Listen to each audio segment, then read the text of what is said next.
सत्य सनातन धर्मनी जे पधारेला हरि गुरु संतनी जे एक सदगुरुनी जे बोलावी એટલે તમામ ગુરુની જે આવી જાય। કારણ કે ગુરુ અનેક ન હોય, ગુરુ એક હોય અને જે ગુરુ પ્રકાશિત છે, સ્વયં પ્રકાશિત છે। ગુરુ એટલે શું? ગુ નામ અંધારું, રૂ નામ પ્રકાશ, અજ્ઞાન રૂપી અંધારામાંથી જ્ઞાન રૂપી પ્રકાશમાં લાવે એનું નામ સદગુરુ। તો આચાર્ય મંચ ઉપર બિરાજમાન અલખના આસને બેઠેલ સર્વે સદગુરુના ચરણમાં અમારા કોટી કોટી વંદન। કારણ કે આ ભજન કરતા યૌવન ગયું, ધન ગયું દેતા દાન, પરમાર્થમાં જેના પ્રાણ ગયા એ ત્રણેય ગયા ન જાણ। આશીર્વચન એટલે શું? આશીર્વાદ એટલે શું? શિર કેતા માથું, આ માથું વાદ વિવાદથી ભરેલું છે, પણ જેના જીવનની અંદર સદગુરુનું આગમન થઈ જાય, સદગુરુ એના ઘટની અંદર પધારી જાય, ત્યાં પ્રીતમ સાહેબે કીધું, સંત સમાગમ જેને હોય રે વાલીડા, વાદ વિવાદ મટી જાય રે સોહાગીલાલ, આરે અવસરમાં જેણે આવા સદગુરુને સેવ્યા। તો સદગુરુ કોઈ દેહ નથી, કોઈ વ્યક્તિ નથી, સદગુરુ કોઈ એવું ફળ આપતા નથી કે આપણે ખાઈ અને અમર બની જાશું। સદગુરુ તો એક જ્ઞાન છે અને વ્યાપક છે, એક જગ્યાએ નથી।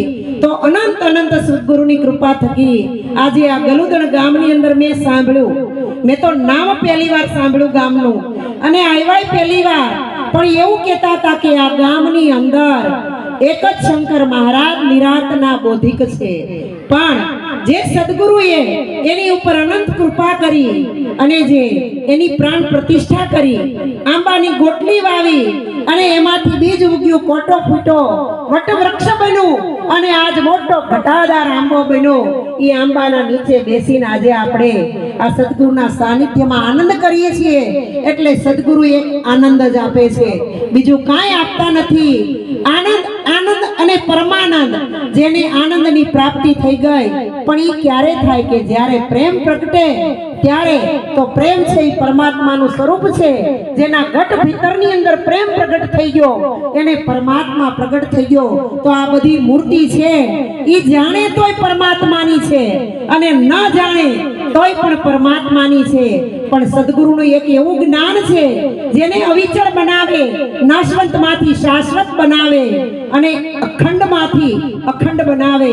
તો નિરાત મહારાજે કીધું, ખંડ ખંડ में અખંડ બ્રહ્મ હે, અનભે હોત વાજા, બાહિર ભીતર એક નિરંતર, ઘોર ગગન में ગાજા।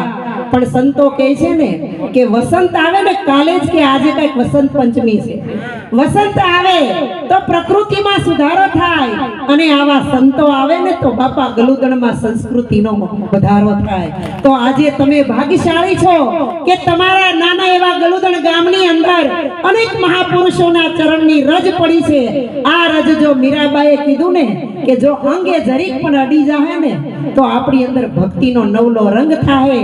અને અત્યારે તો બાપા આ થોડું થોડું બતાવે છે, રાતે વરસાદ વરસશે પણ સંતોએ કીધું મન રૂપી માટલા છે ને સીધા રાખજો, જો ઊંધા રહે તો એમાં પાણી ભરાહે નહીં, અને કદાચ સીધા રાખો તોય પણ તપાસ કરીને બેસજો, કાણું ન હોય, એમાં કાણું છે તોય પણ નીકળી જાય।